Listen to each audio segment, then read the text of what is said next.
আমার কাছে মনে হচ্ছে প্ল্যান ওয়াইজ দিনী মাহফিলগুলোকে ধ্বংস করার জন্য এরকম একটা চক্র অ্যাক্টিভ হয়ে গেছে।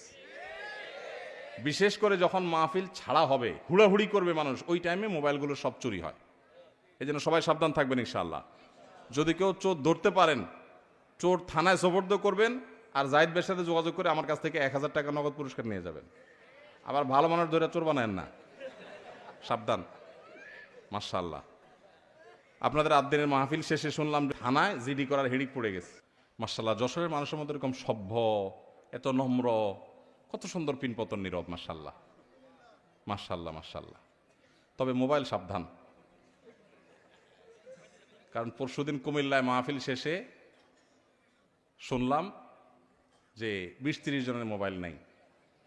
আমার ক্যামেরাম্যান তার পাওয়ার ব্যাংক নিয়ে গেছে পকেট থেকে। তো আপনারা যারা দাঁড়ায় আছেন, আপনাদের ভেতরে ভিতরে আপনাদের খেদমতের জন্য অনেক ভাইরা আসছেন, সাবধান। কিন্তু এই রিস্কটা আপনাদের দাঁড়ানো পাবলিকের বেশি। বহুত তো বুঝাইছি বসেন, বসেন নাই, দাঁড়ায় রয়েছেন। তো মোবাইলটা বাসা পর্যন্ত যেন নিতে পারেন সেদিক খেয়াল রাখেন। ওয়াজ মনোযোগ দিয়ে শুনেন আর না শুনেন, মোবাইলটা সাবধানে রাখেন। আর যদি মোবাইল চোর কেউ ধরতে পারেন, তারা আমি পুরস্কার দেব, কারণ সুযোগ সন্ধানীদেরকে আমরা সুযোগ দেব না ইনশাআল্লাহ।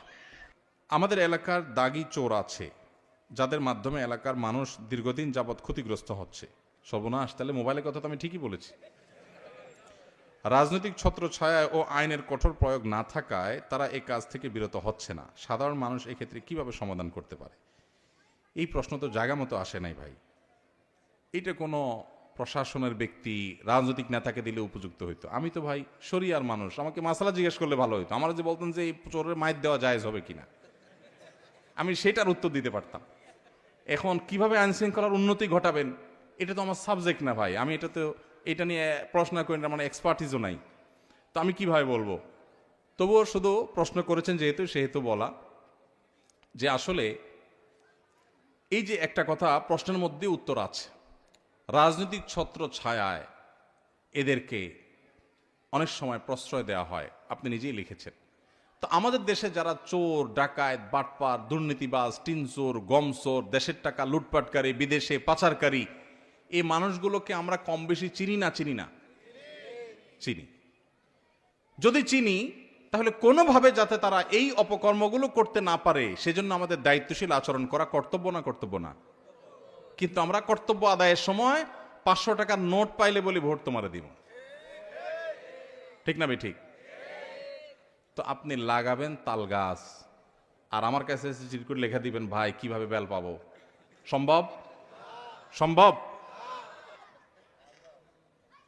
আপনার এলাকায় কে চোর বাটপারদেরকে জায়গা দেয়, মাস্তান পালে, গুন্ডা পালে, মানুষ খুন করায়, এগুলো আপনারা জানেন না? যদি জানেন, তাহলে সেক্ষেত্রে সেই অন্যায়কে সামান্য কিছু টাকা পায়া আপনি নিজে আবার সেই অন্যায়কারীকে অন্যায় করার সুযোগ দিচ্ছেন, ঠিক না ভাই? ঠিক। এই অনাচার বন্ধ করার জন্য আমাদের সবার শক্ত হাত করা যথেষ্ট। আমরা যদি শক্ত হই, আমরা যদি সবাই দায়িত্বশীল হই, আমরা যদি সবাই নিজে নীতিবান হই, তাহলে সমাজের চুরি, ডাকাতি, দুর্নীতি সব বন্ধ করা সম্ভব ইনশাআল্লাহ।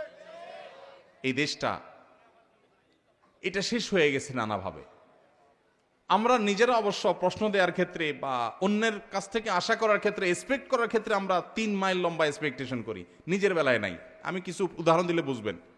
ধরেন আপনি রিকশায় যাচ্ছেন, একটা বাস পাশ দিয়ে যাচ্ছে, পানি আছে একটা গর্তে, যাওয়ার সময় ছাত করে একদম ফুল স্পিডে পানির উপর দিয়ে চাকাটা নিয়ে গেল, আপনার জামা টামা সব ময়লা পানিতে ভরে গেল।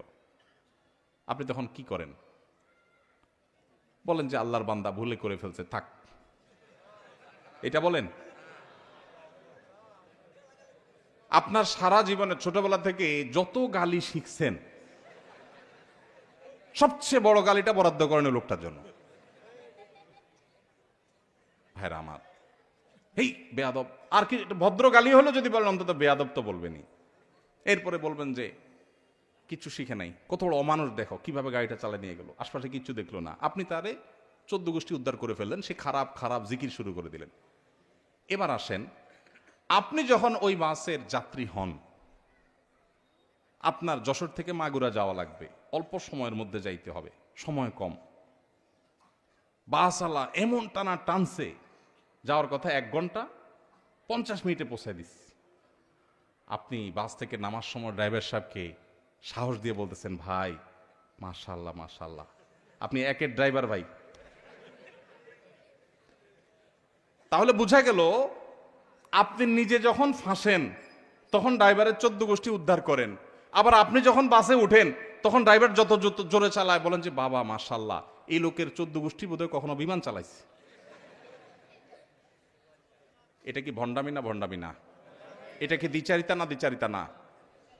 আপনি যদি রাস্তায় উল্টাপাল্টা গাড়ি চালানোকে খারাপ মনে করেন তো আপনার নিজের বেলা আসলেও সেটা মনে করতে হবে। আমরা বেশিরভাগ মানুষ এসব বিষয়গুলোতে নিজের দায়িত্বটা আমরা বোঝার চেষ্টা করি না। তো এই জন্য আমরা যখন সবাই নীতিবান হব, নীতিবান মানুষদেরকে কদর করব, আর দুর্নীতি, অপশাসন, অন্যায় অনাচারের বিরুদ্ধে না বলার জন্য মেরুদণ্ড সোজা করে দাঁড়াতে হিম্মত করব, ইনশাআল্লাহ এমনিই সমাজ থেকে অন্যায় দূর হয়ে যাবে। আল্লাহ আমাদেরকে তৌফিক দান করুন। লাগাবেন বেল গাছ আর আমার কাছে চিঠি লিখে বলবেন কিভাবে তাল আশা করা যায়, সম্ভব না। আল্লাহ আমাদেরকে তৌফিক দান করুন। আস-সুন্নাহ ফাউন্ডেশন, উম্মার স্বার্থে সুন্নাহর সাথে।